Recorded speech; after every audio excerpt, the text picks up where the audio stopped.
Let me just get back to what I'm so sorry. That's okay. You don't have that Sasbo problem in your house, do you? I don't have the problem. No, Good. he'll restructure it. No, immediately. My answer to that is, if you have a problem with something, you have to discuss it. Now, Sir, we've borrowed the euthanasia law from the United States. right? No. So, who knows it better than you? I mean, Please. euthanasia is something that you should be used only for medical reasons, I think. Exactly, of course. If you're not able to function in your normal capacity, I think you have the right to terminate it when you want to. I think that's given to you. You should just use it. Now, I also think that if you decide to do something, that's how it should be.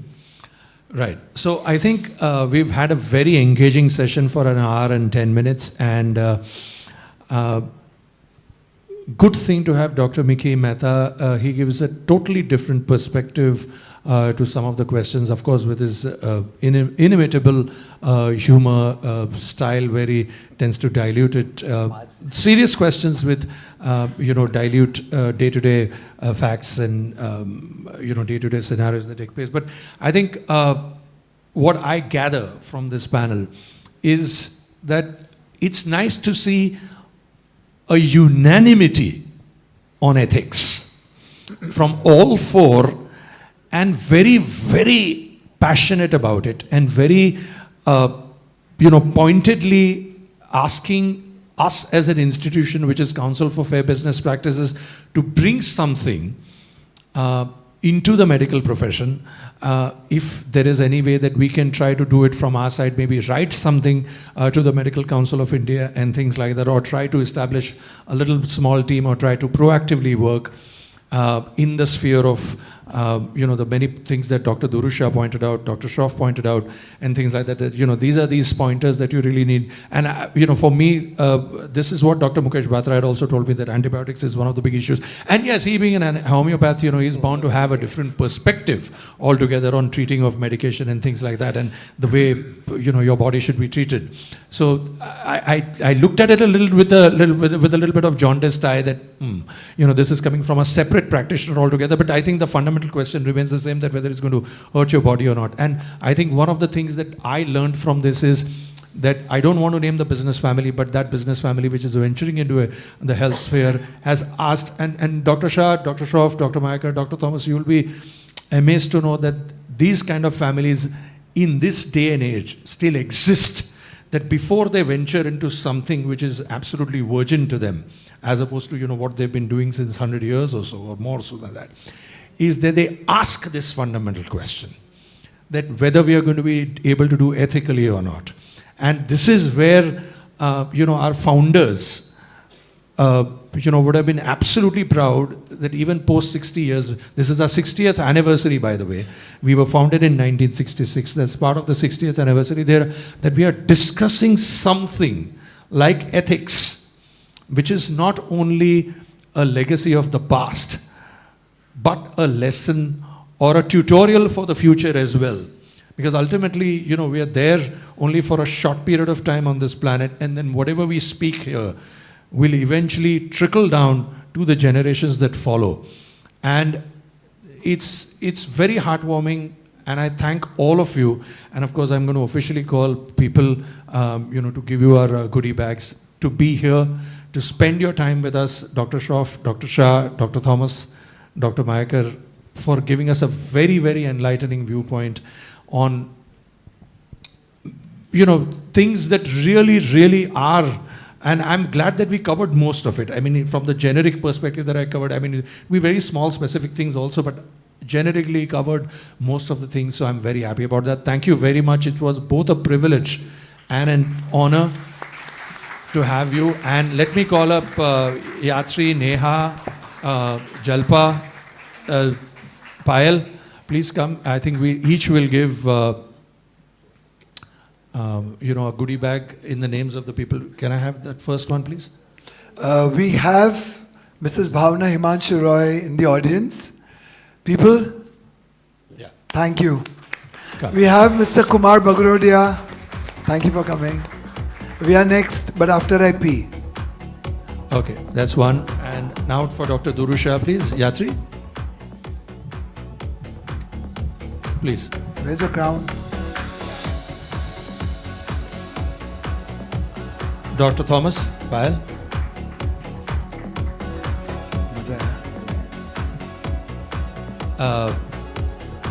Geeta, why don't you come up on stage to give one of... Geeta, if you could just come. I don't know where Neha is. We can give it to Dr. Maikar now. That's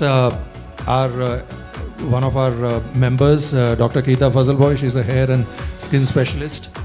She and I are going to have a session after Dr. Mickey's session to Dr. Maikar, Geeta. And yes, I must thank Dr. Geeta Fazalboy. Geeta, thank you very much for bringing Dr. Thomas to us a year ago.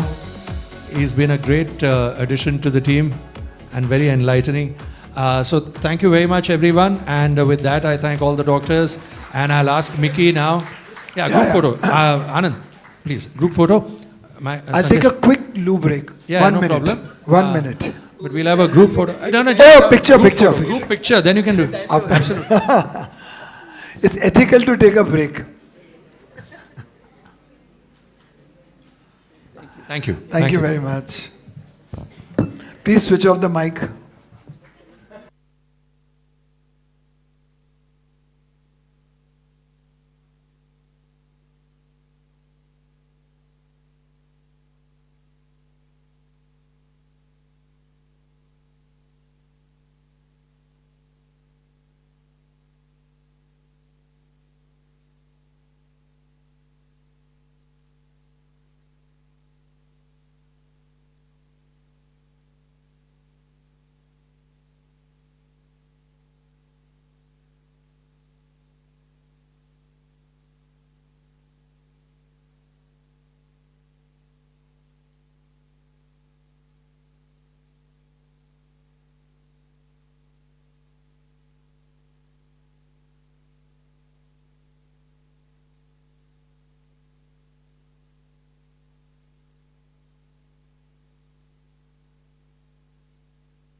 Well, I'll do my best. No, it's okay. Calm down. Don't. We'll be rapid. Okay, may we have all the ladies and gentlemen seated in their chairs, please? Thank you, Bhavna, for coming again. Please be seated. When did you come in, by the way? You came in at 11, okay. Please be You seated. didn't miss the fun, no? May we have all seated? May we get somebody from Somaya to get all of them back? Are you sending it to me?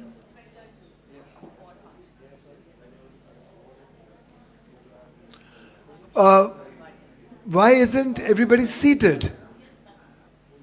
Everybody please sit down. All of you also sit down.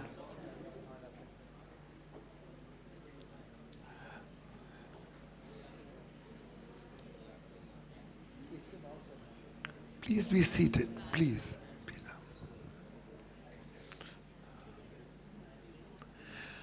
So the next session is going to be very, very interesting.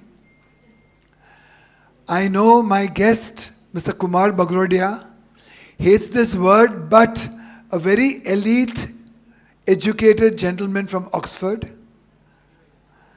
And I'm going to be reading his short profile, leading neuroscientist, Brain First Longevity Pro, neurodegenerative diseases at B20, G20, advisor, mentor to IITs, IIMs, AIIMS, and to MM. That's me. So, Kumar Bagrodia, please, welcome. Please. Please be on my right, please. अच्छा मैं वहाँ बैठूँ? Tanushka, where balding is more on standing? this My side. feet will hurt. So, Sit down. Mickey, that you're balding all front. I'm balding more on my right. So I You prefer to know have why? the camera Because we look at both me are like making money. Or not. this. I don't know. You know, this is going to be a fun-filled session.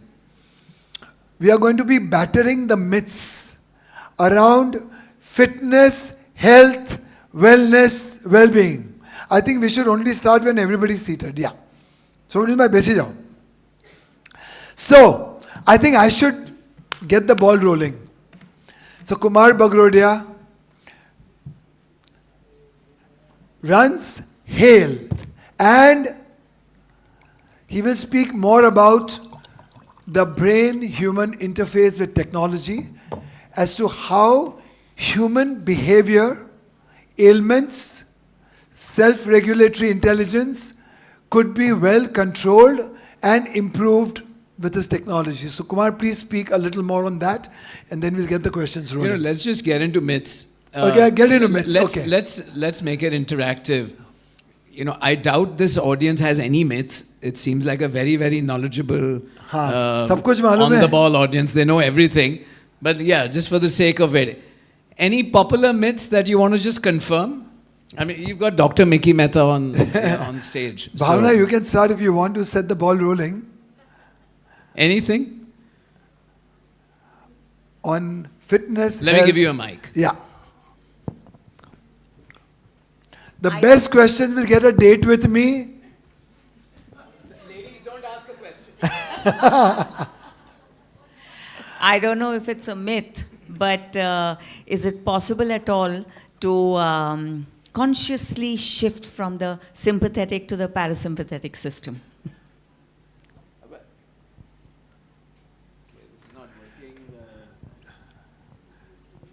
Bhaiya. So Kumar. See, it's a very important question, please. Neither is this working. Thank you. Okay. Great question. And I think, yes, of course. And, thousands of years ago, our forefathers, through the Vedas, spoke about using conscious practices to do that. So, breath work. But apart from that, in today's modern day and age, the easiest way to do that is to play a racket sport. Think about it this way. I tell clients that if you can't meditate, it's fine. Just play a racket sport. A ball is coming at you at 20 kilometers, 40 kilometers per hour. There is no possibility that you can be in another time or space. you're in Bombay, you're in that court, you have to be facing the ball, you have to be in the moment. That's meditative. You're in the moment, you're present. The moment you lose your attention for a fraction of a second, the ball's gone, or it's hit you, or you've hit it somewhere else. So absolutely, I think that's a great question. So yes, it's not a myth. You can change your state. So your brain state can be changed, and largely because your mind is changing, right? So a great distinction here again between the brain and the mind. In India we tend to use it interchangeably. Just a week ago there was a big longevity conference in India, and we were all people, there were neurologists, me, neuroscientists, and a few others, and they named the panel around the mind. At the end of the panel, I said, can we stop just so casually talking about the mind versus the brain as though they are the same thing? They're not. They're very different things. But great question, ma'am. Thank you. Anybody else? No, I'd like to answer that yes, question. Please. Okay, coming to the mind is a non-local phenomena. It is not contained in your brain.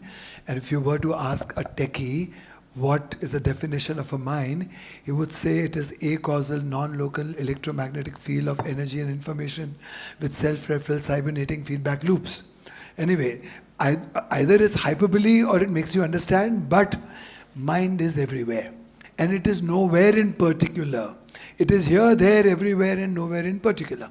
Now, coming to the point of how do we move from sympathetic nervous system to parasympathetic nervous system, which means from fight-flight response or reaction to a composed equilibrium. In our attitude, in our thought, word, deed, what is most important is coherence. If you are cohesive, you are already in the parasympathetic zone. So when you're cohesive, you're in the state of swikriti. When you're in the state of swikriti, you're in the state of samarpan. When you're in the state of samarpan, you get samarth, you get saksham, you become sakshi, you get siddhi, you get samruddhi and samadhi. So it's very easy to get into parasympathetic zone. Not very easy though. So I'm just going to focus on actionable things. ये भी actionable है. No, like I can't handle all these 5 women together, Sakshi, Samriddhi, everyone. अच्छा, okay.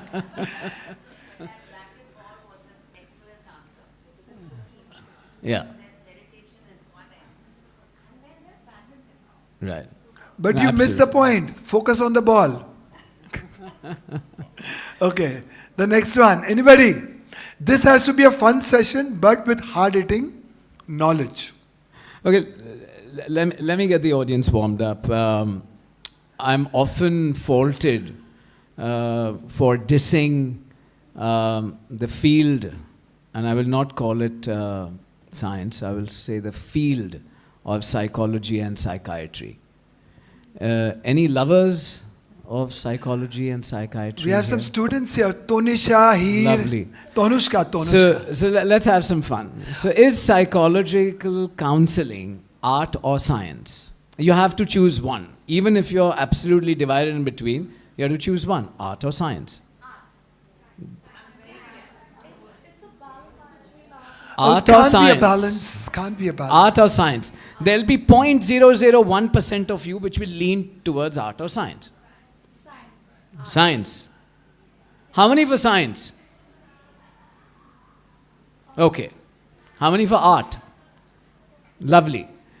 And so which means it is not dependent on formulae, that inputs given certain variables and probabilistic scenarios, when used in that same manner, will lead to the same output. Am I right? It doesn't conform to that. Correct? So it's entirely dependent on the practitioner, and in this case the patient or the end receiver's situation, intelligence, experience. Correct? Am I right? So my second question then is, the ones who said it is science, right? How many variables, how many formulae are we keeping in our consciousness, flow charts, etc.? Zillions. Wow. And how many do you think ChatGPT is able to analyze? So what do you think was, so this was I think a year ago, yeah? Harvard Medical or Harvard University, I don't remember which one, they did a study on the top 10 use cases of just ChatGPT. This is before Claude became very famous. What do you think was the number one use case for ChatGPT worldwide, not just in India? Counseling. What do you think was the number two use case? Sorry? Relationships. Very close. It was help me find purpose in life. What do you think was the number three use case? Help me become a better person and have a better life. I have a really interesting anecdote. Feb 2025, Mint, the Mint newspaper, they do an annual AI summit. And they had invited me to Bangalore to deliver a keynote. One of my slides was a futuristic slide to say that by when will ChatGPT be beating humans at the only left vestige of human interaction, which is empathy. And I was giving some probabilistic answers given past data, etc. This is Feb 25 in the morning. I'm getting ready in my hotel room to go down to the ballroom. And I have maybe some 90, 95 different alerts on different kind of research I keep tracking, and I got a ping. Guess what was the research? Feb 25, latest research, that today ChatGPT, and this is a year and a half ago, is beating human psychologists and psychiatrists at practicing empathy. Right?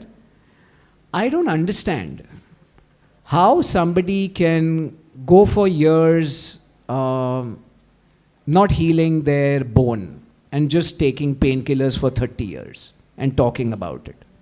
Sorry, did I make a mistake? Do we do that? We don't do that. We'll heal the bone. We won't keep talking about it. My bone is feeling neglected. Or I need to have boundaries around my bone. Right? Or it needs self-care. We don't. Right? So why do we keep talking about our issues, our childhood, and scraping that wound over and over and over again at the age of 40? You know, I mean, come on, and start blaming your parents at that age. And you know, in India, it's even worse. Because, hey, I mean, we are a country filled with trauma, yeah? Right? Everything is trauma. 90% of Bangalore is living in trauma if they exit their home in traffic. 2.5 hours on the road, is that traumatizing or not? Taking a flight. Right. So then if I'm treating myself for trauma by talking, and then I understand all the lovely science behind it. So how many are familiar? I love this. There's so many psychologists or people studying psychology. So everyone knows Sigmund Freud? Wow. He's the what? The father of? Lovely. Do you know how he died? Come on, yaar. Your guru and you don't know anything about him. You know why we look up to the Vedas? Because we understand the people and their intent and their training before writing the Ramayana. You know, Valmiki ji ne Ramayana likhi. What was his background? What happened? Right? Even I don't understand enough, but a little bit. Any guesses how Sigmund Freud died? Come on, Google it if you want. It was a borderline euthanasia case. There is still debate whether it was termed as euthanasia or not. You know why he chose that? Because he had a pact with his physician that if he was ever in a condition, he will do that to him. You know why he landed up in that condition? Because in 16 years of his life, he had 34 throat cancer surgeries. You know why he had 34 throat cancer surgeries? Because he was an addict. He would smoke 20 cigars a day. He was not able to quit. He would keep studying his mind. So congratulations on your guru. Right? I can go about Carl Jung. Even worse. Right? So I'm sorry, but I am seeing in the last 15 years, we would have mapped over 21,000 people's brains, the world's largest such deep brain map database. I have clients coming to me who've been on psychiatric meds for 30, 35 years. They started in their early 20s, they're in their late 50s and 60s, and the life is finished.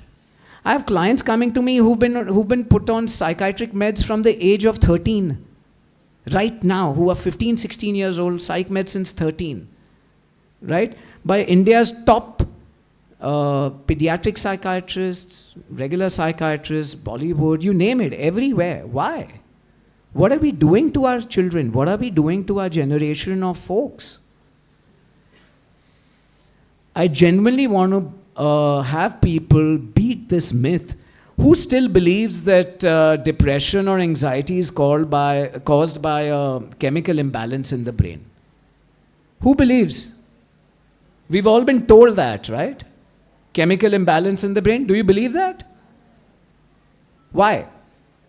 Because a few years ago, doctors and researchers in UK proved it that there is no chemical imbalance in the brain which causes depression or anxiety.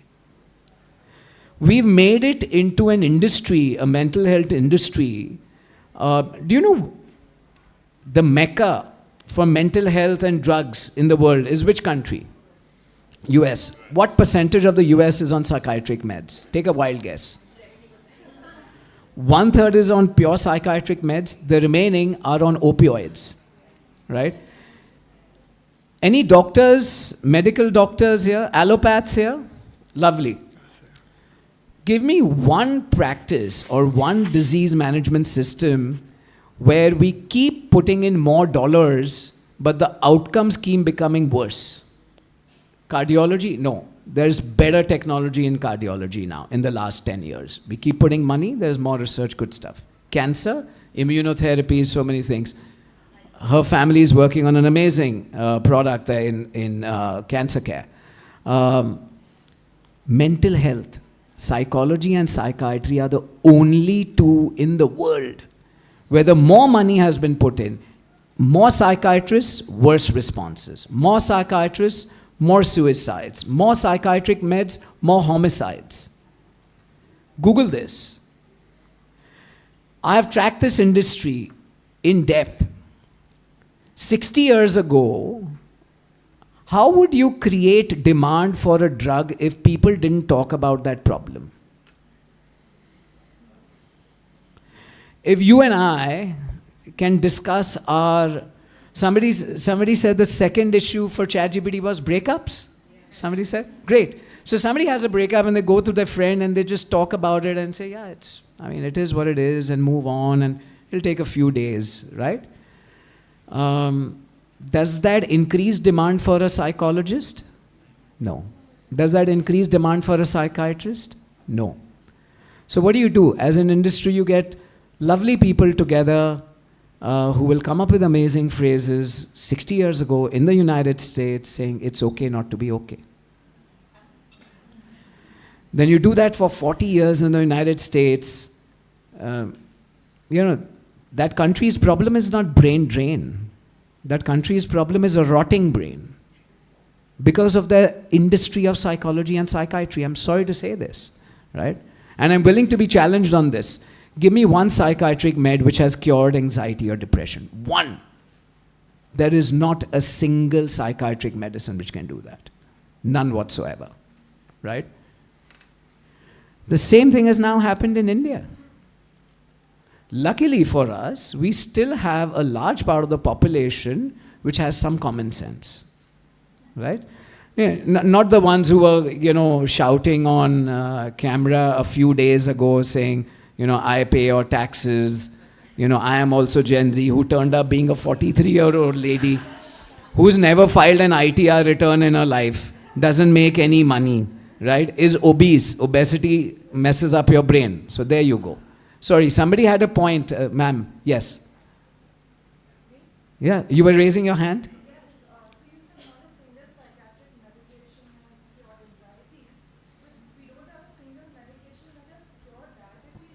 Exactly, but I'm not, and that would be... there is a huge difference. Diabetes is a lifestyle disease which has biochemical ramifications. So the point was that we're not always looking at the root cause, but the anti-anxiety medications do deal with the symptom. Exactly. Saying that we shouldn't have them because the symptom is psychological. I wanted to just raise a point about that. And even your point about more psychiatrists, more suicides, is like saying there are more accidents because there are more cars. No, there are more accidents because there's a safety issue. Infrastructure is bad, road safety is bad.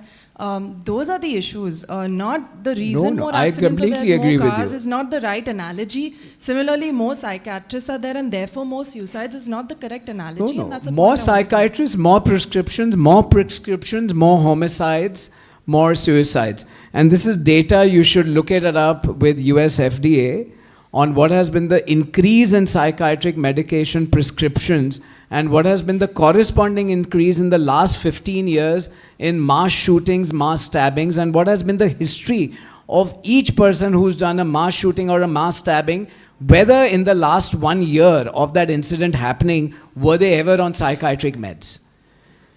You know, what I love about AI is you can go out and get all this research now.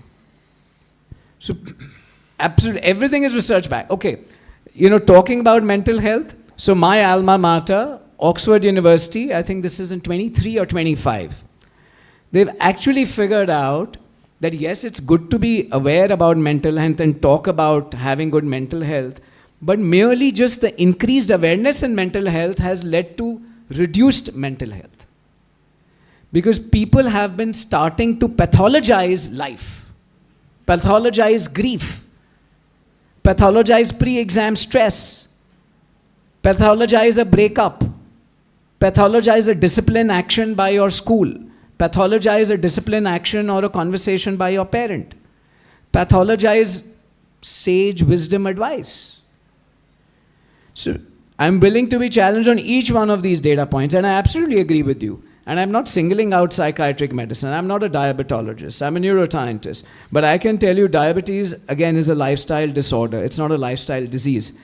How many of you know, what do you think allowed GLP-1 meds to be prescribed to somebody who is not diabetic? Ma'am, to you. Yeah. So GLP-1 meds were created to beat diabetes. Correct. But a person who's obese, who doesn't have diabetes, till 2013, you could not prescribe that to him. Correct. Why? Because it was the cause and effect, and at that point we didn't have enough research, and we didn't have enough research backing to say that metabolic health and metabolic disease can indirectly be affected. No. The real answer is the industry tried for 10 years in the United States. Eli Lilly and the lobby finally won the US FDA to classify obesity from a lifestyle disorder to a disease. Once you classify it to a disease, you're opening the door for doctors to get the commissions and the kickbacks and say, now I will prescribe it for obesity even if there's no diabetes. It's a prescription drug. It's not an OTC. Fortunately, in India, CDSCO, which is the Indian equivalent of FDA. Are you aware of the CDSCO? Yes, and it is state-run. So the CDSCO, and we also have the state FDAs. So our policies are governed by centrally the CDSCO as well as each state has a separate And FDA. very fortunately, currently CDSCO does not classify obesity as a disease. But still, doctors are wantonly prescribing GLP-1 meds for any fat person. Have you seen the advertising for Eli Lilly in India? Anyone? Yes, sir. Have you seen the advertising for Eli They Lilly? are coming in a big way for obesity with some genetic full-page ads are. No, they not coming in a big way. They've been doing it for 2 years. Yeah, but now it's But you know what was the ad? Obesity. No, I don't remember. It shows really fat men and women, Yeah. okay, on large hoardings. with a title saying, I am obese, but it's not my fault. I have a disease. And these were finally banned after 6 months, after the job was done. You should Google this ad. I am obese or I am fat, but it's not my fault. I have a disease. So exactly the playbook used by the industry on, you're very right, diabetes, hypertension, high cholesterol, mental health, now obesity. To take away all agency from us and deflect the right to treat that disease, which is actually our doing in most cases. I'm not talking about, diabetes, type 1 diabetes from birth, right? But high cholesterol, if it is not genetic, which in most cases is not. High BP, it's not genetic. Most cases it is not, right? Obesity, most cases it is not, right?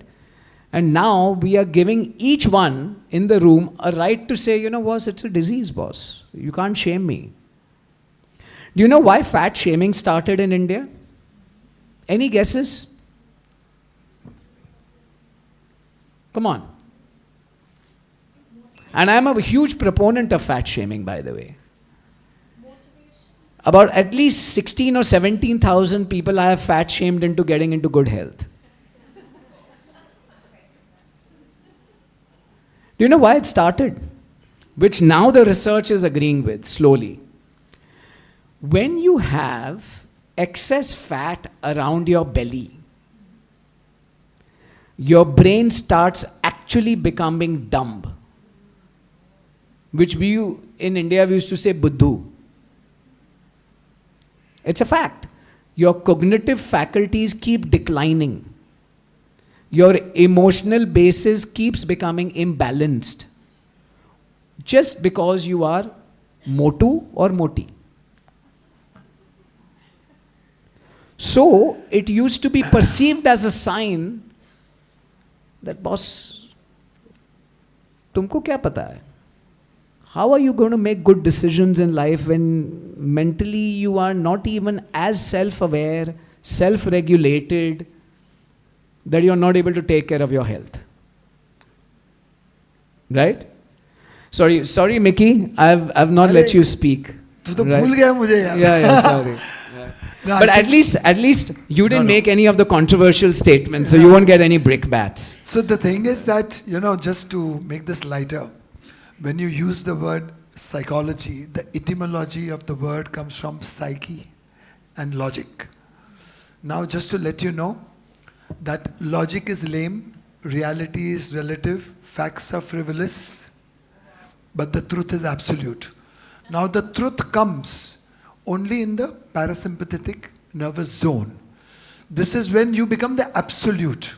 So every lifestyle disorder like obesity or a psychiatric problem can be resolved when your self-regulatory intelligence, which is broken into pieces, becomes one piece with breath, food, movement, stillness, sound, silence, food, fasting, optimism, meditation. And racquetball. And playing learning how to play a musical instrument. Yeah. If you want to go to a good sympathetic state, a parasympathetic state, learn how to play a musical instrument. But just wanted to clarify, I'm not against psychology, I'm not against psychiatry. Yes, when there's an acute situation, why just psychiatric meds? People need to be sedated to keep them away from self-harm, right? When bad news, shocking news needs to be delivered to a loved one, sometimes they need to be sedated so that their brain doesn't go into shock, right? And if you need a psychiatric med to do that, so be it. If you need a psychologist to give you a different perspective, once or twice, I'm fully for that, right? Where you have nobody in your family who's wise enough to do that, or you don't have the comfort to do that. But what I don't get is when I see 20-year-olds where they've been saying, I've been going for therapy for 5 years, and I have one therapist in Singapore, one in London, one is treating me for eating disorder, one is treating me for problems with my mom. And I said, okay, so what's the one big takeaway? She said, oh, I've learned how to have boundaries. I said, from whom? From my mom. So I said, oh wow, she knew you for 20 years, the psychologist knows you for 3 months, and she taught you how to have boundaries. I'm like, great, good for you. So, so that's my problem. But yeah, great. Bhuvaneshwari. Sorry, She has a Bhuvaneshwari. question.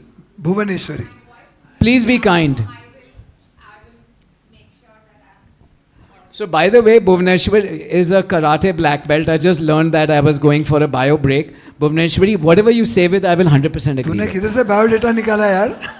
I just met her and she said, I'm a karate black belt. So I said, first thing, I will never flirt with you. Second, I will agree to whatever you say. Oh no. Okay, tell me. Okay.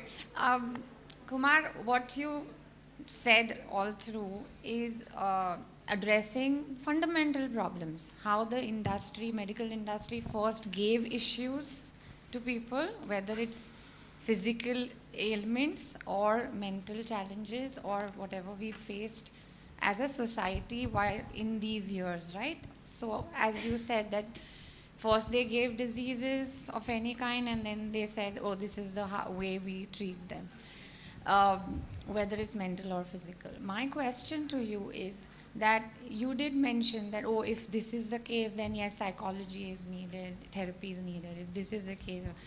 But as a neuroscientist, where do you see each of these faculties and what is the importance, fundamental importance that they came into existence to start with?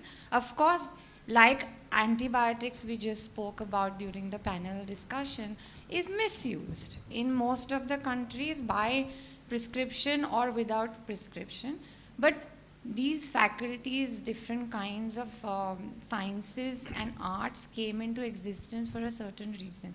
So as a neuroscientist that you are, I would like to know, along with, I'm sure, many of us, that where do you put all of these in, which boxes if we really had to put them, and what is the importance and why should a person, regardless of our conditioning through these, through the media or the industry or people who make medicines or any of these labels or influences that we come from, where do you feel that we should fundamentally settle that, oh, this is the right time to go to this person? Great question. I will be very honest, I don't have an answer. Because, I wouldn't say... Is it influenced by my black belt? No, 100%. डर के आगे जीत है. No, I don't have Mountain Dew with me. Right. But let me say this. I will tell you what I don't believe should be happening, right? And I think everyone's intelligent enough. So first of all, I never said that you need to go to a psychologist or you need to go to a psychiatrist, even in any instance, right? I mean, your GP is well equipped to, sedate you or whatever. I think your mom or your dad or your friend or teachers, everyone knows enough about you, perhaps more than any stranger will get to know in, 50 one-on-one sessions. To give you some sage advice, right? And but I don't get this. I don't get 25-year-olds who've not seen life, suddenly advising a 70-year-old on how to lead his last 20 years of life. I mean, I just don't get it. I don't understand the insularity of the American mindset and the books and what Freud taught and what Jung said. Being juxtaposed to the Indian mindset, which is 100% different or 1,000% different. We are not an insular society. We are a community-based society. We are a family-based society. We still will feel awkward saying certain things in front of our parents, and thank God we do, right? We are not, for the longest time, my wife will come and tell me, and I hope this is on camera, so that, I can show it to her. I don't have the courage to say that to her face, right?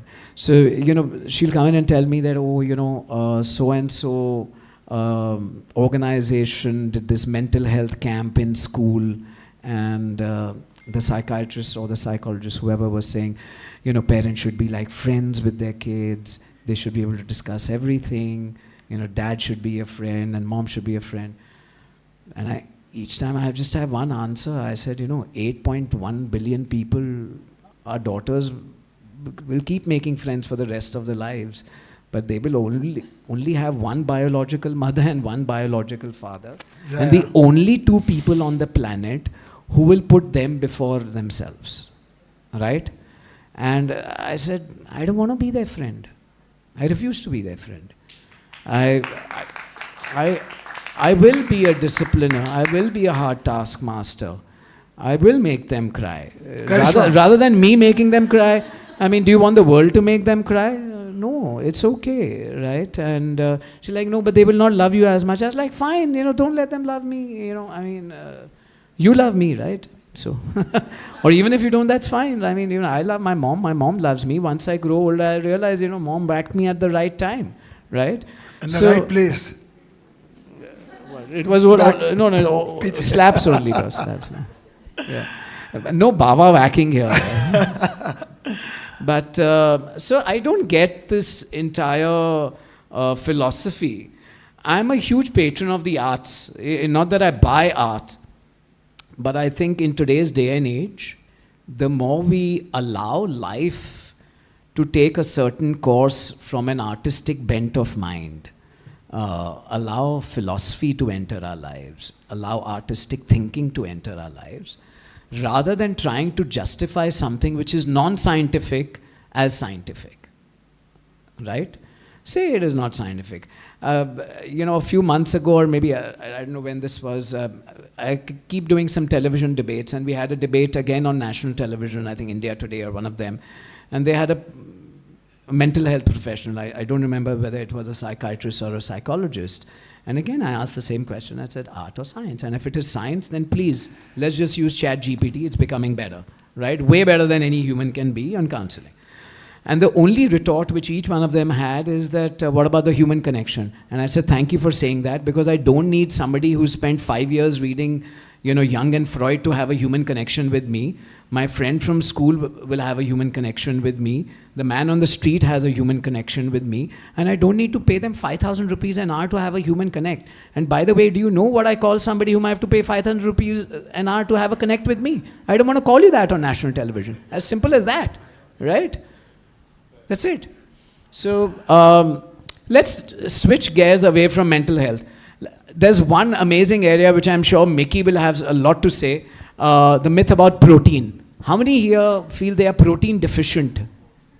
Or they've been, consuming what, 1.6 grams of protein per kilo of body weight? Per kilogram, yeah. Yeah, is that? Great.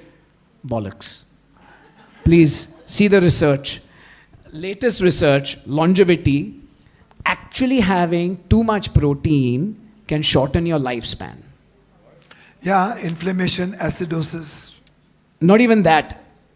You know why? Difficult to digest. Yeah. No. It's not even the 1.6. Okay. What is so I'm going to use anthropology for a bit. What is the modern body, how long have we lived as human beings in this modern life? For how many years? How many decades? So, ma'am, you're saying 10, 8, okay. I'd say 100 years. Yeah? After the Industrial Revolution, mechanization, automation, so women didn't need to do too much of work by hand. But this again is a global statistic. In India, I would say maybe 20 years. Even now women are doing most of the things by hand in most homes in India. I would say, yeah, maybe 0.5% of Indian households are using technology, or 1%, right? Have washing machines, right? Or automatic, cooking. 99% don't. So half the population in the world between Africa, India, China, they don't have automation to that level, right? But even if they do, so 100 years. What do you think is the total life of the human brain that we've evolved over? How many million years? A few million years we've evolved over, from prehistoric cavemen, then to discovering fire, hunting, then farming, right? We were always, in 99.9999% of the so far trajectory of our evolution, we were a physical load society. Because we were a physical load society, our protein requirement was high. In the last 100 years, and especially for everyone in this room, who is washing their clothes by hand? No, I just wash my underwear when I take my bath. Mickey, Personally, please. personally. Please, I'm not really interested, yeah. Now this is really, figuratively, nahi, but literally washing your dirty linen in public. No, but that's, hello, I don't want anybody else to wash my underwear. Nobody else wants to. So please. So how much of physical work are we doing? So I just find it ridiculous and rich that in today's day and age, where you have a large part of the global population dying out of hunger because food prices are going up, and we who are blessed with automation and help, we'll say, you know what, I will go in an automobile 5 kilometers away, talk about green and ecology, run on a freaking treadmill, pump weights, and then say, now I'm protein deficient. अरे भैया तुमको protein की इतनी दरकार क्यों है? क्या करना है आपको?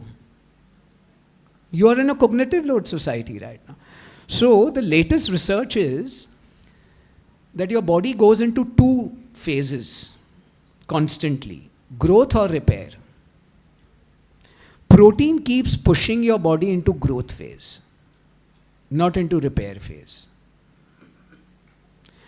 How many pictures of centenarians have you ever seen, people who are 100 plus years old, whether in the blue zones, whether in Okinawa in Japan or down south or anywhere, who are muscular, beefed up dudes doing mountain climbing or bench pressing 200 pounds? How many people above 100? How many people above 90? How many above 80? So what is this crazy obsession that the industry has sold to us for validation? I mean, without taking names, I have people who have gone berserk saying, oh, I have to do this indoor competition, pay 2,000 a day and time myself doing 10 activities, and then I will wear something on my nostrils so that they are flared up and I can breathe faster and better. I need more protein for it. Now my kidneys are giving away. Now my liver is giving away. What nonsense is this? You're not working out your body. You're giving into the need for validation. Be fit for yourself. Be healthy for yourself. Sorry. No. So coming to the point that he said that we were hunters and gatherers. Now, in that day and age, of course, we needed so much of nutrients, but even then we didn't have madness of proteins. Today, somebody post-surgery is given 150 grams of protein only to convalesce. And that turns into extreme acidosis, which has skin eruptions, flaring. And do you know, the convalescence is contraindicated by protein. Your body does not allow you to recover your tissues faster because it's so highly inflamed.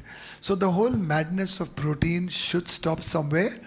And the push culture of how many sets and how many reps and how much of loading of weight will kill you. Do you know that when women do excessive weight training, there is an imbalance of hormones between testosterone and estrogen? One more myth. Let's talk about. I know two guys. We are not gynecologists, but we shouldn't perhaps be talking about it. Menopause. When men pause, women get menopause. Is it that? No. Just the entire fear industry based on menopause. I did a podcast a month ago. It got released a couple of days back. Yeah. And I was pretty embarrassed. I said, oh my God, I'm talking for 2 hours on menopause, right? So my first disclaimer is, I will never experience menopause, right? Me too. I will never experience the precursor or the post of it as well. So I don't understand the pain, but I do understand. How many of you believe menopause is an issue, is an ovarian issue? It's got something to do with the ovaries, right? How many of you believe that? Sorry? No,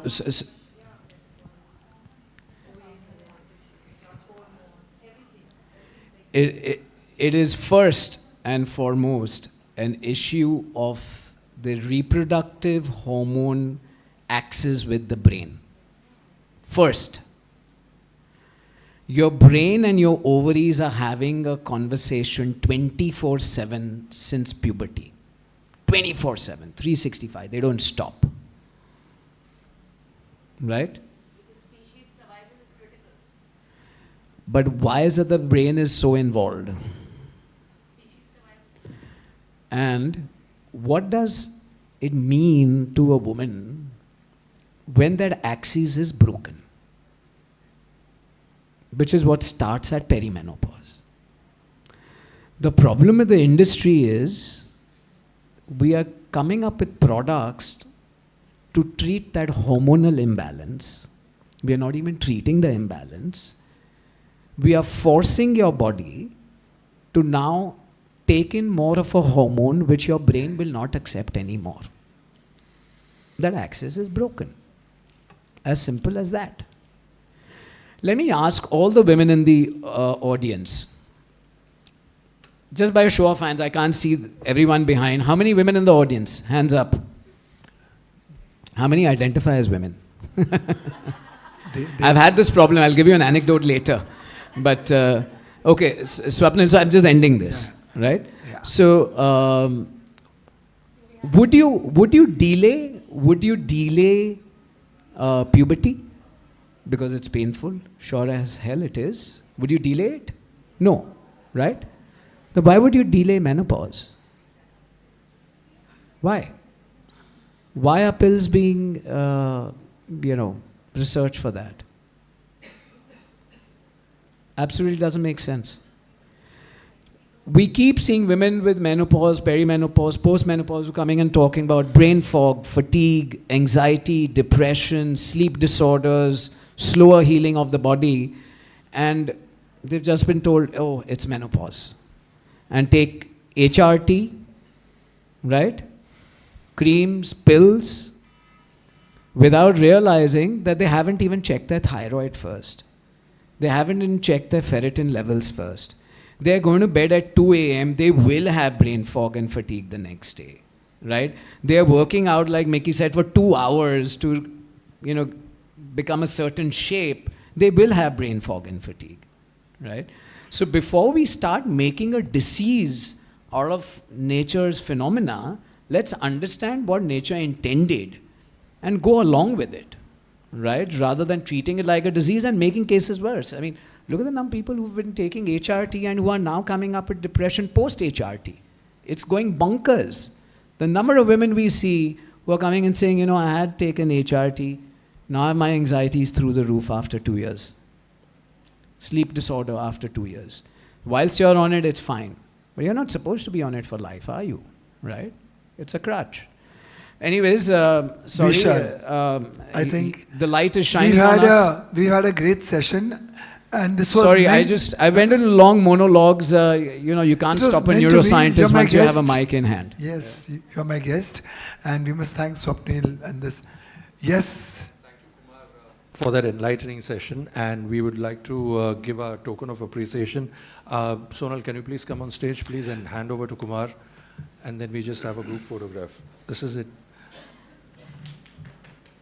Very, very interactive session. Apart from the monologues, that's always there. It's no problem at all. I mean, and in fact, Mickey, I like the fact that, he prompted you with certain prompters, and then, you went, took it up. तेरे को फंसा दिया कैमरे के सामने. Come, Swapnil. Thank you. Thank you, thank you, thank you. Thank you, audience. You were good. Lady, thank you for challenging us, because champions are born out of challenges, otherwise they get dumb. My apologies to all the psychologists, psychiatrists, and their patients. I hope you enjoy it. So we'll start the next session immediately. That's with Dr. Geeta Fazalboy. Good luck. And she is a hair and a skin specialist. And I'm going to read, the short introduction that she's just given me. Yeah.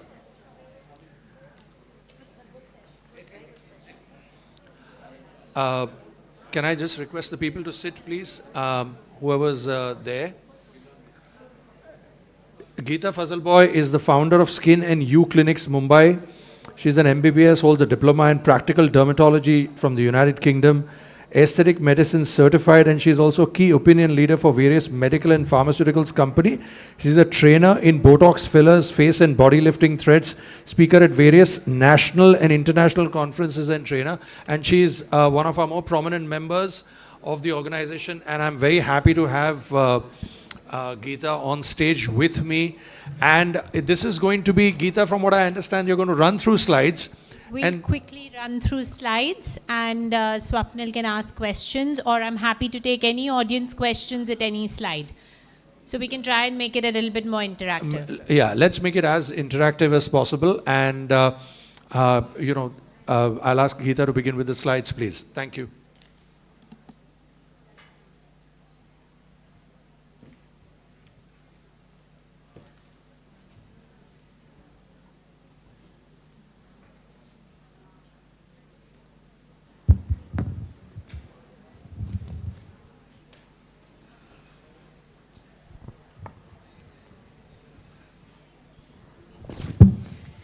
So we're going to concentrate a little bit about hair this time, and let's chat about, I think it's a very common topic, and 80% of the audience will be happy to discuss it.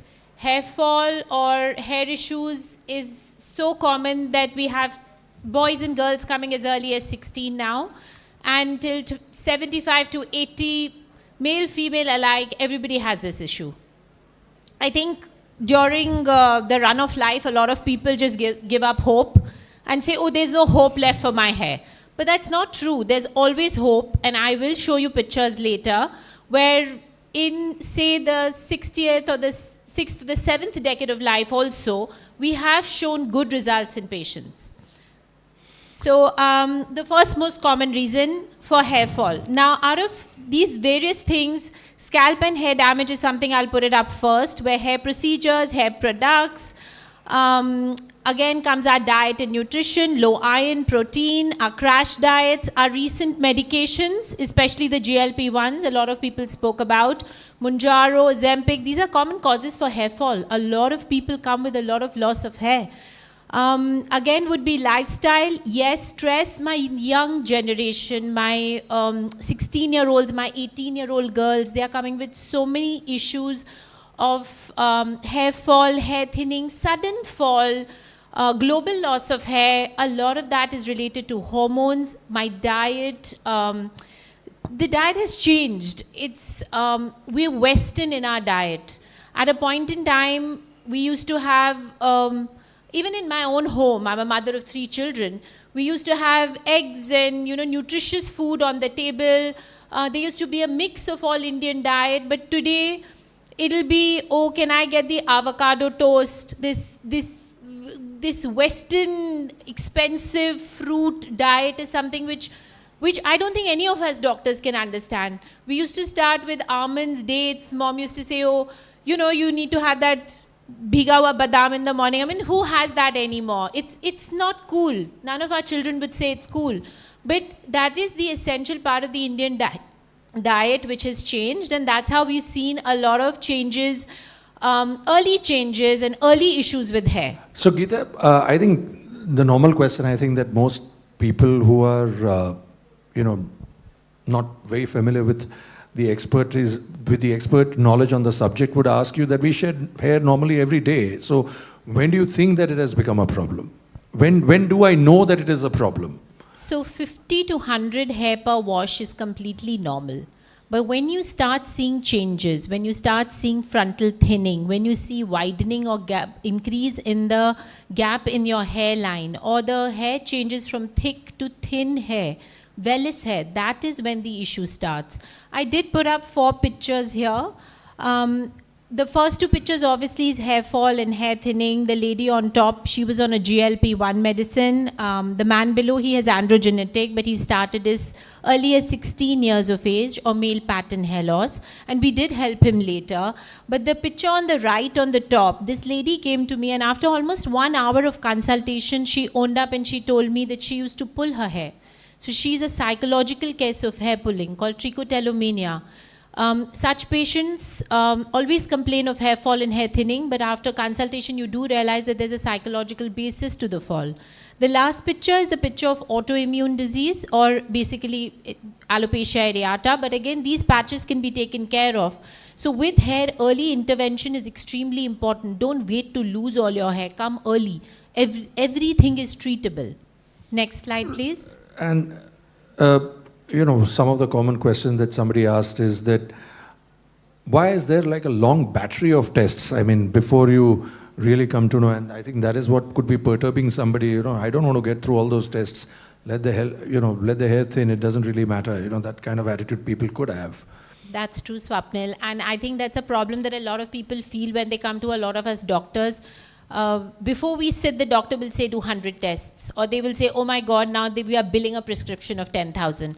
But please understand, I can't look at your face and know what is low in you. I don't know your iron is low, your thyroid is functioning normally, whether your ovaries are functioning okay. If they prescribe you, say for female with hair loss, we generally say, oh, please get a sonography done. They won't come for 3 months back with a sonography. If your ovaries are not functioning properly, if you have polycystic ovaries or a hormonal imbalance, I can only check that after a sonography. Yes, sometimes by looking at your face. We look at symptoms. So if you come to me with fall, acne, weight gain, increased facial hair, body hair, my first thing would be, oh yes, she looks like a female with hormonal imbalance.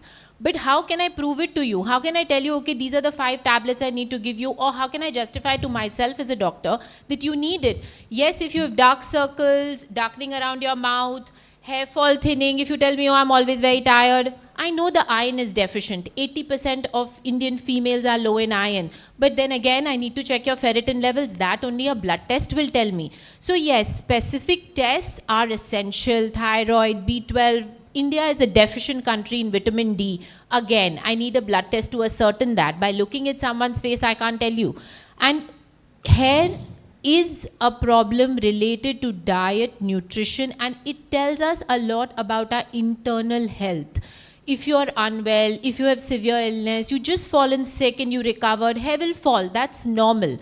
For every problem, yes, you don't need 100% battery of tests, but for some, yes, for hair, we do need tests done. Geeta, see, you're a skin expert also. So this kind of tells me that, quite a few people asked me outside that, okay, the hair and skin fall is there, but, there seems to be more emphasis on hair. Do you think that people have to undergo several tests to even have skin discoloration, vitiligo, extra and things like that? And do you really have to recommend a certain number of tests, the same number of tests, so, when I have faced with a skin disorder? Yes. I don't even really know at times that, if I've been itching since about 3-4 days at times in the night. So I was just thinking like, maybe my blanket is not clean. So if we get your serum IG levels done, we'll get to know whether you actually have an allergy going on in your system. Perfect. Again, so everything has a marker that the body gives us. So when it happens to a lot of time with doctors, and it's actually very sad that everybody say, oh, when you go, they're going to give us 10K tests, 10,000, doctor, please 10-15,000 ka test mat likhna. But you please try and understand, if I wouldn't write it and I don't know what's going on internally in you, how can I treat you? So it's extremely important when tests are prescribed, obviously. We all need to know what's going on internally. We can't look at a face and most of the time say, oh, it's okay, you can eat this or eat that. And it's medico-legally not right to prescribe. Next slide, please. So there's so many molecules. I think if we do, just go right now and blink it or Swiggy it or 1mg it or just put in hair products. You will be shocked as to the amount of things which will pop up. First thing which will pop up will be minoxidil. Yes. It's my favorite. I think everybody hates it, and every patient who sits in my room with a hair fall will say, I have tried it, it did not work, please don't prescribe. Why? So my question is, it's the minoxidil is not at fault. Geeta, in fact, since you're on minoxidil, there's something called like a hair supplement called Regain, Yes. which is there in the United Kingdom and things like that. And I've had Rogaine, some yeah. people whom I know, and they said, Swapnil, this is not a good thing. This is just general discussion. That this is not a good thing. I said, why do you say that? He said that first thing, it tends to reduce your libido. That's one. And two, No, it tends to minoxidil reduce does your not. immunology. So I don't know how far all of that is true. So, Like okay, some I'll- antibiotics will mess up with your stomach if you have them on a prolonged period of time, and so I Oh, don't but know that's whether about minoxidil. gut health. That's Correct. about gut health. Over a period of time, if the antibiotic right. messes you, but I think they answered it. If you need it, we have no choice. Right. But at the same time, minoxidil, no. What is okay? So hair has a cycle. There are 3 phases: growth, rest, fall. When we are younger, or your optimum health, if you see somebody with a full head of hair, my beautiful lady here, we would say that her growth phase is at a good space. So growth phase is 2 to 6 years. Rest and falling phase are in sync. So rest is say weeks and falling phase is in months. No? So when the hair is growing very well, our resting and falling phase is in weeks and months. And our growth phase is in years. When our hair changes, hair thins out, hair falls, our growth phase decreases. What minoxidil does is, it helps to improve blood supply and increase the growth phase. Please don't blame minoxidil. Blame yourself for not using it correctly and using it enough. Compliance. It's very difficult to apply a lotion to your scalp every day. The hair looks sticky, messy, doesn't look really nice. It's about compliance. It's about us not being regular. It's a great product. If used regularly, I save so many... No side effects at all. If you have a cardiac problem or tachycardia is an issue or a cardiac issue, then only I would say minoxidil. The agent that you spoke about which causes decrease of libido is finasteride, which topically would not cause. Those are DHT blockers. Exactly. So 80 to 85% of hair fall is male and female pattern hair loss, which is hormonal in nature. Minoxidil improves the blood supply, increases the growth phase. Yes, there are research in which it does decrease the DHT at the level of the hair follicle or the hormone at the hair follicle. But minoxidil would not decrease libido that much. When we're looking at finasteride, dutasteride, those are the topical agents which we're talking about decrease in libido. But again, topically the research is very low. If you're applying it, orally, obviously yes. If you're taking the tablet orally, the research is higher that it can. So sometimes, sometimes there is this question that are supplements really necessary for hair loss that's and, next. and So- sometimes treating it. Yes. So we have still, we'll just touch upon all the other agents. So in Understood. India, we have, say, for example, dandruff is a very common issue which causes hair fall. Then we have scalp protector serums. The rest is peptides. This is a part when you are younger, more youthful, and you don't want to get onto minoxidil, you don't want to get onto any of these agents. Peptides work extremely well. They improve the growth phase. So this is something in lotions and solutions that you can add in early phases of hair fall. Anybody has any questions? Please feel free if anybody has questions from the Anybody audience. from audience? We are throwing it open as well to the audience. I'm asking questions meanwhile just to go along with the slides that are there. But if there are any questions, Geeta will be able to answer you on hair fall and skin, because that's the way we've titled it. Okay, so next slide. So next we spoke about the oral. That's where you came with the problem of the topical dutasteride, oral Yes. dutasteride, yes. Finasteride or dutasteride, but they're again amazing agents. So if we have young boys, if we have females, hair fall can be very distressing, depressing, can suddenly make you look older than you are. So a lot of our young patients do come to us and we do treat them and we do get excellent results. Low dose works very well in them.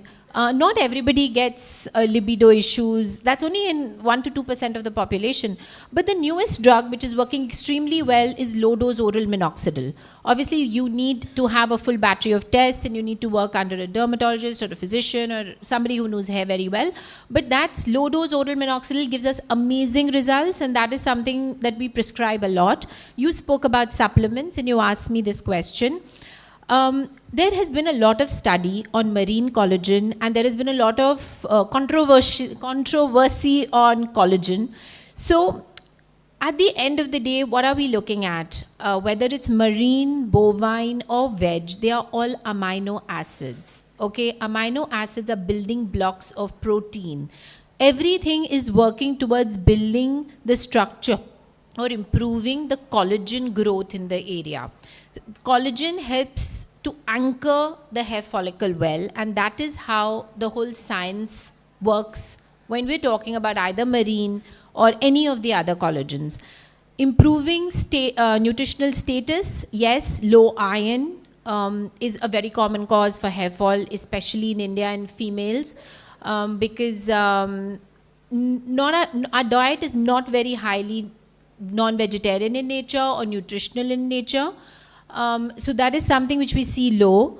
For sleep deprivation or sleep disorders are a very common problem again. So magnesium is something which we are prescribing a lot.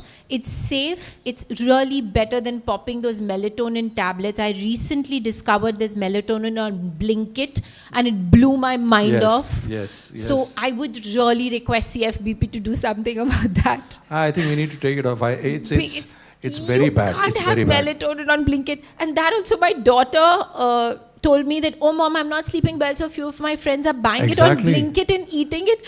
And I was like, oh my God, I really need to tell Swapnil this. I know, it's alarming. It's alarming. It's very It's alarming. So, I mean, please take In fact, just to share something personal anecdote also, Payal and I were also shocked at times once or twice. I mean, we saw Rihanna also taking melatonin. And I said, why the hell do you do this? He said, no, Dad, so what? It's available over OTC. I said, yeah, but this is not something, that we've never taken. So, and we're making so much noise over 1 mg, and Blinkit is selling so much of medicine as gummy bears.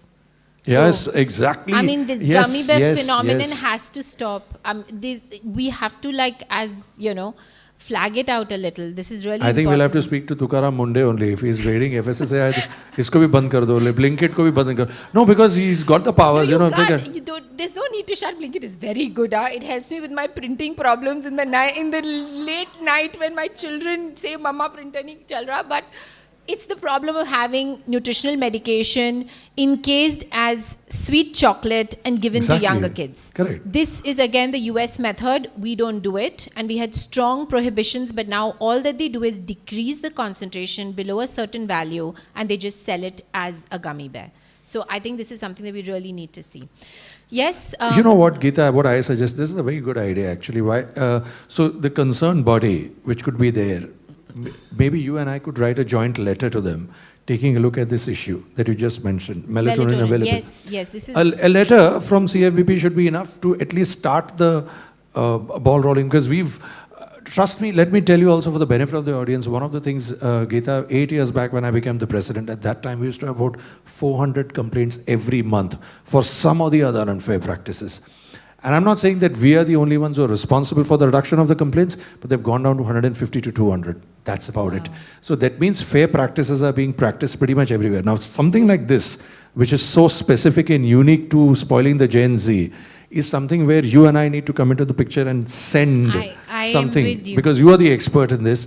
I can only add, some of the things, but we need to send where you think is the right person, and we should do it quite effectively.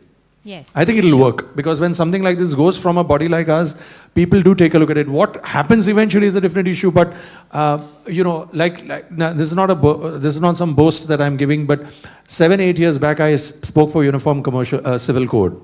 As a lawyer, I started prompting the media, because I come on media very often and things like that. People said, "Swapnil, tu kya baat kar raha hai?" Yes, I said, "Dekho yaar, you'll see a lot of problems in the future agar ye hum nahi karte hain to."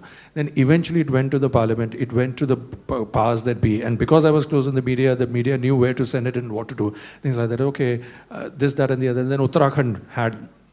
Then Goa started having. So it is having its effect. So when you start making noise, you don't know when it eventually will fall on ears, but it not always falls on deaf ears. No, I agree, because, this problem I saw, and I have never researched it, but when I actually went to the app and I looked for a lot of medication, lot of it in low concentration is available so easy to our children, which is shocking, because so many of us as parents or as adults also, we are not looking at what they are calling in.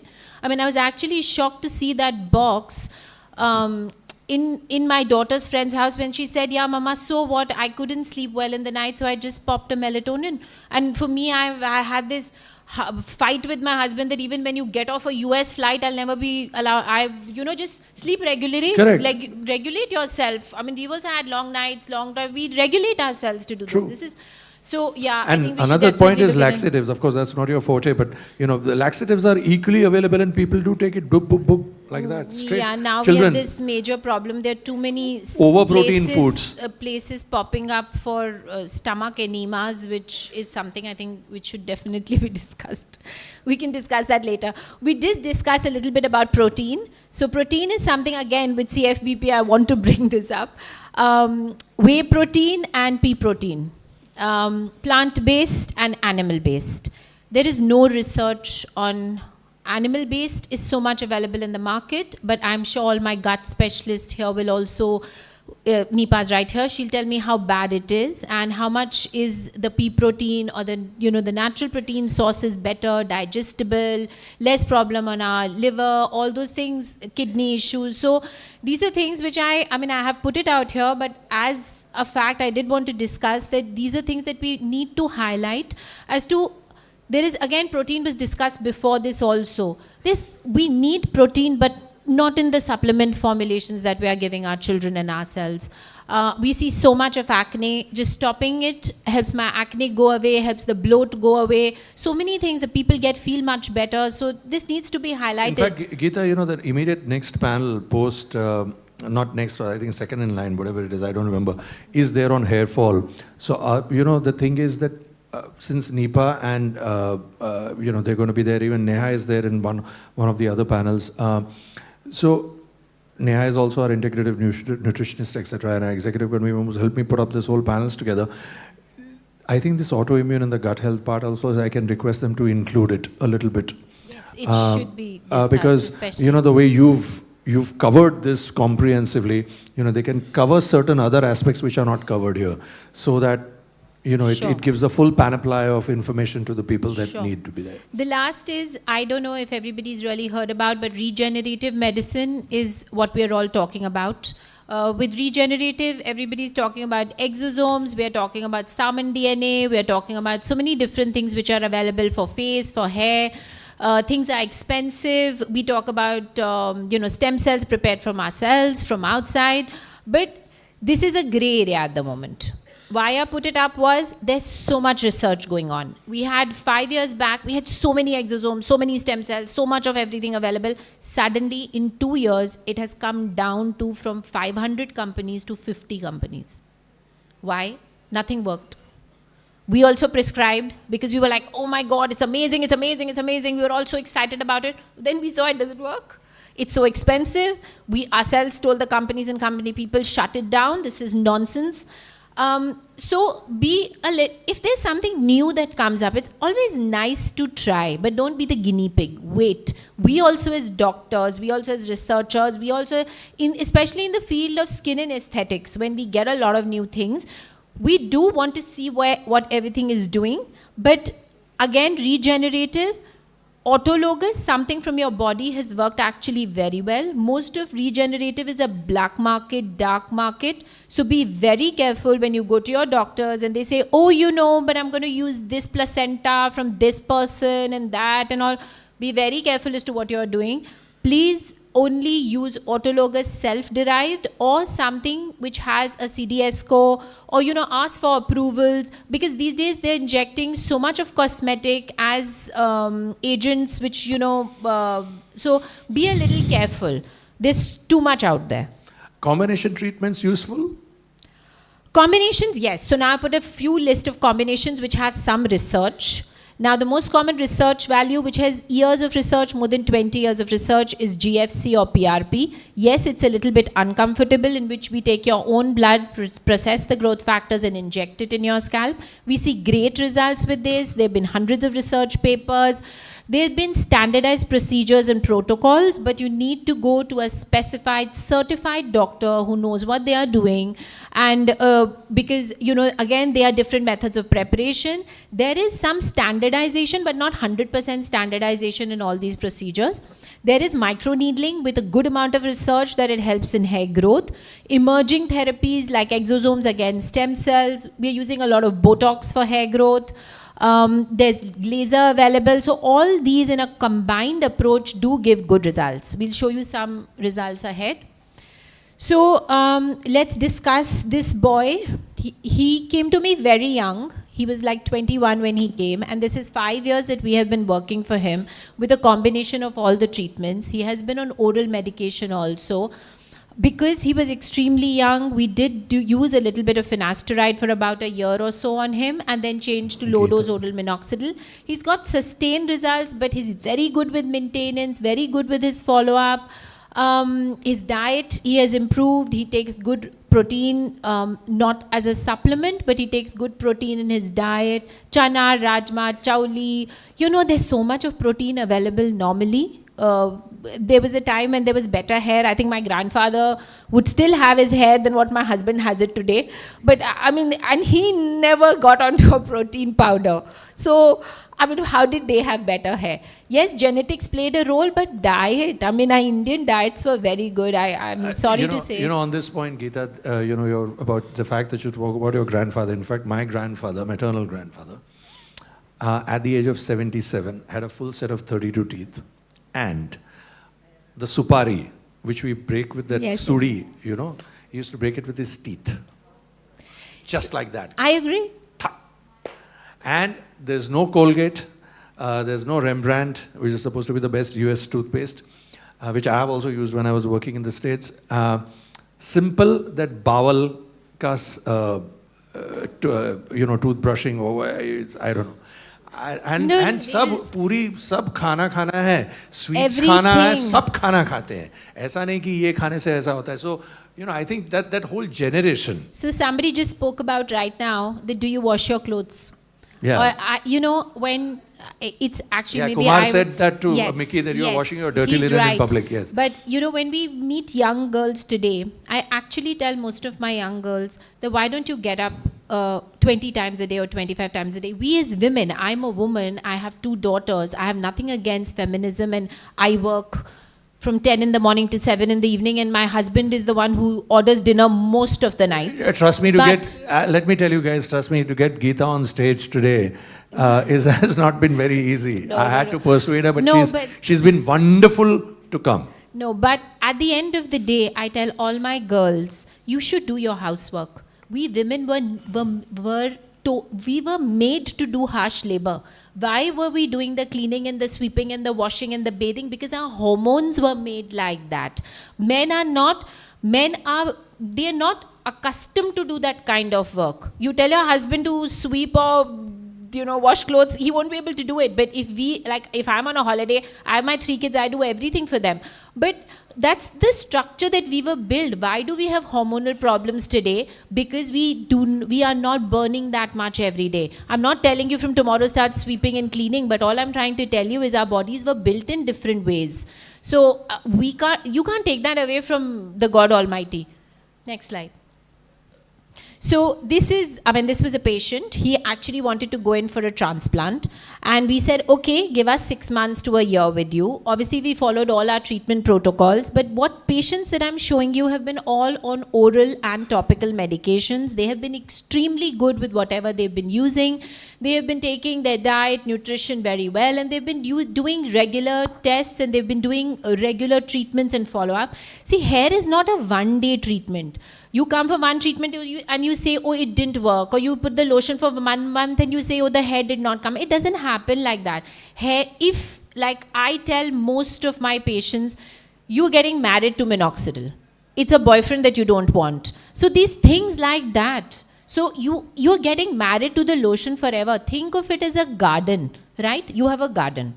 You have grass growing. You put manure, the sunshine comes, you put the water, the grass grows. Tomorrow you take the sunshine away, you take the manure away. Will the grass grow? It's the same problem. The grass will only grow if you manure it well. And that is how hair is. Next slide. So this is a female.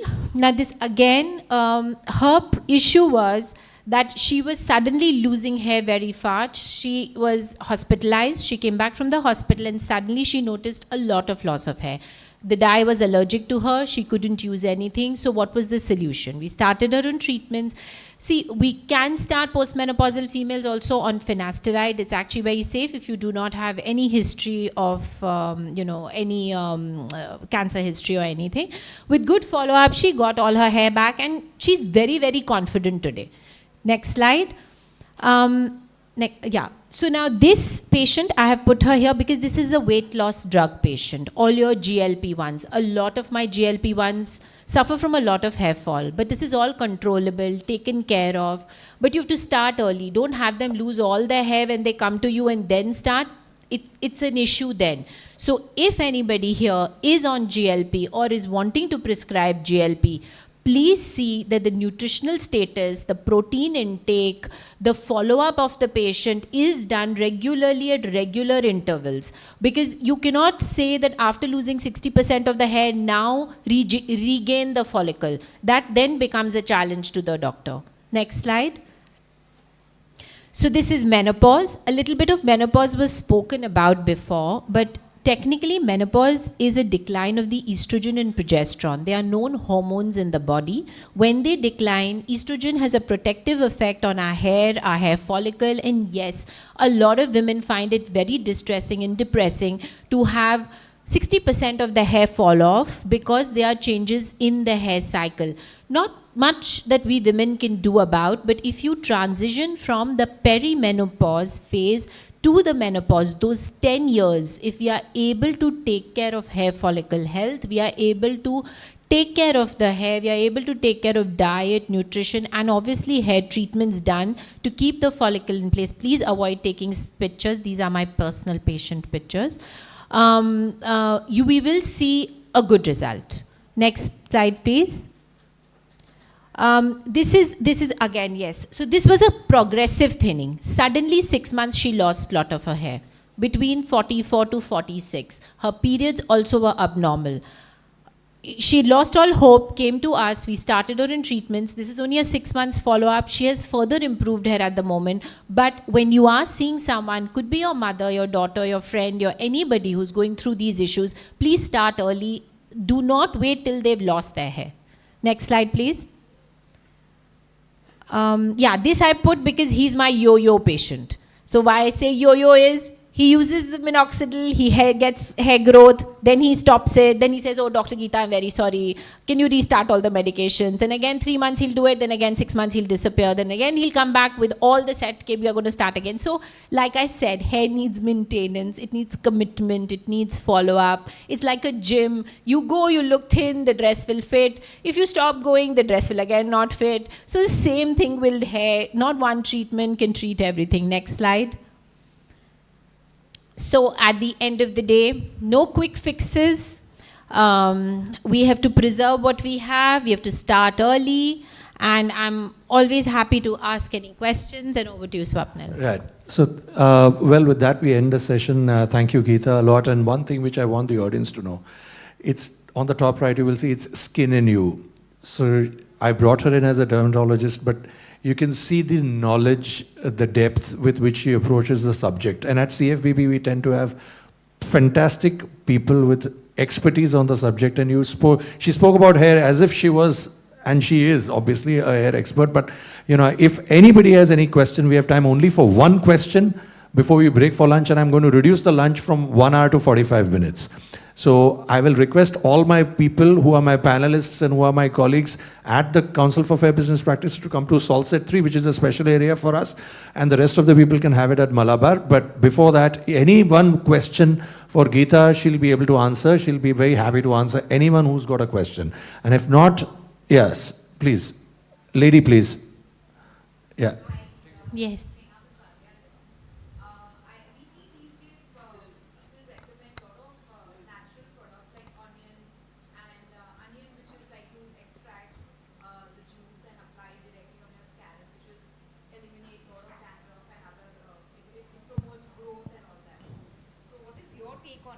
So with specifically onion is an irritant, counter-irritant. That is, see, everything has a mechanism of action.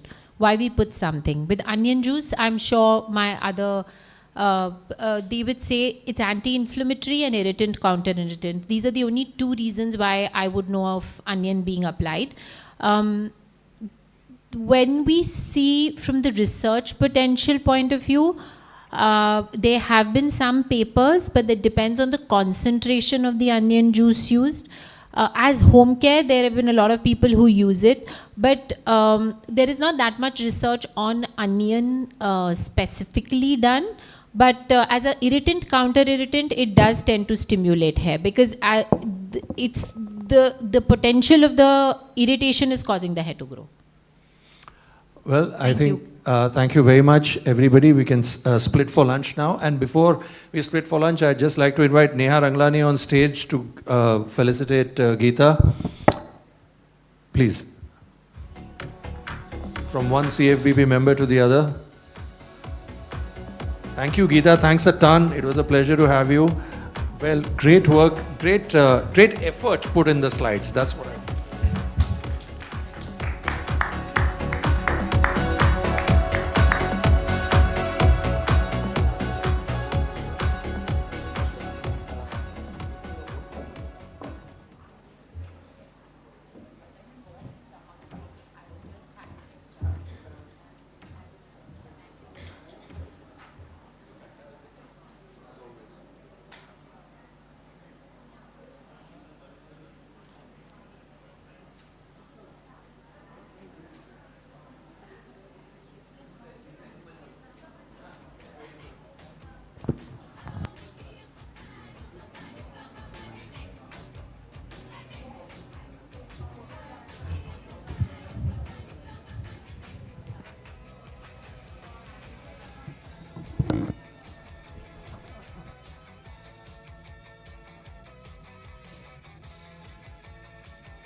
You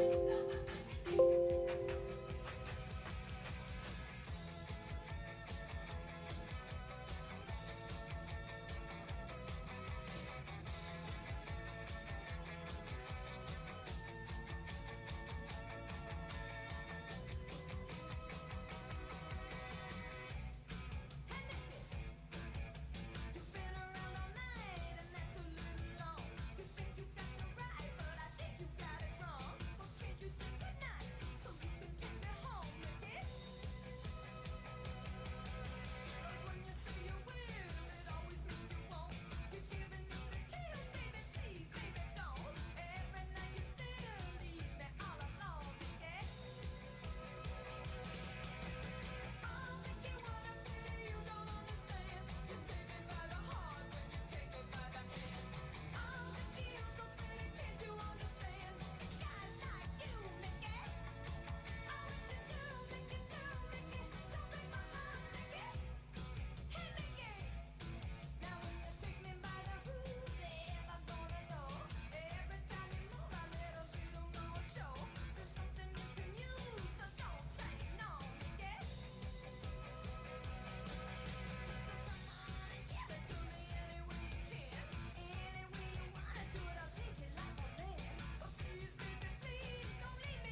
check, testing, test one. Hey, check, testing, ladies and gentlemen. Hey, check, testing one. Check, testing, test one. Hey.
Test. Check 1 2.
you're moderating on the panel?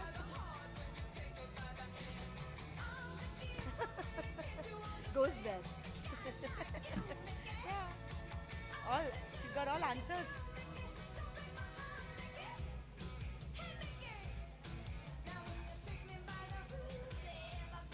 So fantastic, eh? Proper role model for it. Thank you. genetic. Blessed.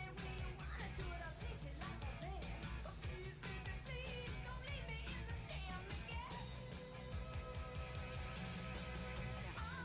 That makes a lot of difference, yeah. No, for me, I'm very particular. No acting, I mean, sparkle it. No blow dries and all on a regular. I didn't get it. Nipa, okay. Yeah, Swapnil was mentioning Nipa, yes, yes. And I remember now, Meghna's, where we all stopped. No, she doesn't come for this. The last time she was there for the ethics or the leadership summit. Not on the panel, she spoke on her concept of Mahabharata and today's time, how to apply it. Yeah. For 10-15 minutes, she spoke well. She's good. So what do you do, Nipa?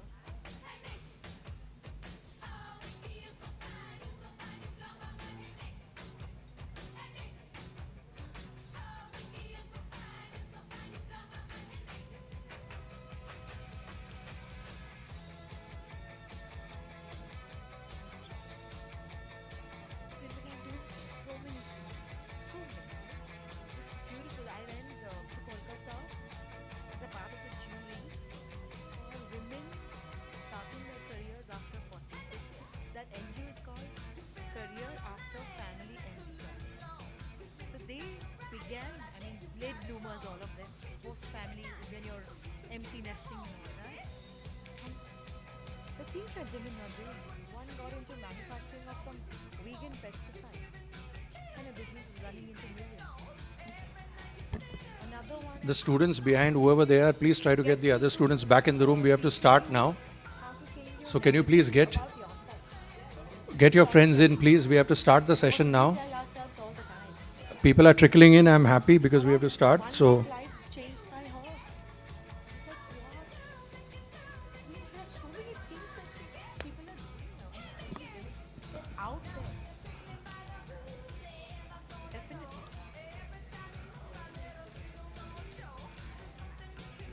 We collaborate with them. whoever the students are behind, can I just request any one of you all to start bringing in people inside, please? If you could just do that, just tell them that we are shutting the lunch. That's all. Thank you.